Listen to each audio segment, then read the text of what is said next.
Quelles les conditions, maintenant, on touche à quoi? Maintenant, le problème est celui-ci. Créer l'espace, c'est qu'il faut que les uns qui font des propositions écoutent les autres qui disent non à ces propositions. Et ça, c'est ce qui n'a pas prévalu depuis le début du mandat du premier mandat du président Talon. Et maintenant, on constate que lui, il a pris du recul dans ses propos. C'est clair qu'il a pris du recul maintenant et qu'il écoute maintenant les autres. Mais son camp ne veut écouter personne. Son camp, parce qu'ils ont la majorité mécanique, vous voyez à peu près, ils disent que son camp ne veut écouter personne. Personne. Ne veut pas l'écouter, lui non plus.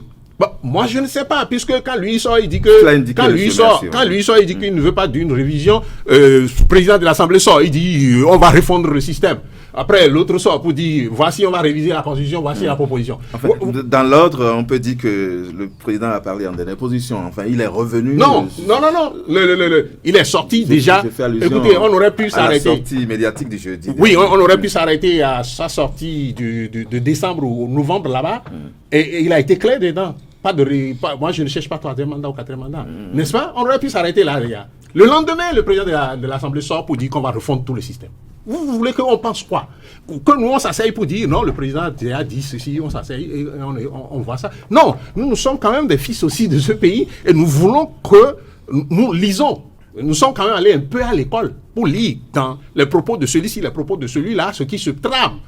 Parce qu'il y a beaucoup de choses qui se trament, qui ne se disent pas publiquement, n'est-ce pas? Donc, dans les propos de celui-ci, dans les propos de celui-là, nous lisons ce qui se trame. Et parce qu'ils ont la majorité mécanique, ils ont tendance à n'écouter personne. Je veux dire, les députés de la mouvance présidentielle, ils ont tendance à n'écouter personne. Et vous voyez, même, c'est maintenant que je commence à voir un peu d'eau mis dans leurs propos à l'Assemblée nationale. Vous l'avez reconnu tout à l'heure, il semble avoir une fissure en fait de la division. Il y a des pour et contre, même au sein de la grande majorité parlementaire. Bien sûr. Sinon jusqu'à un passé récent, c'était de l'arrogance de leur camp.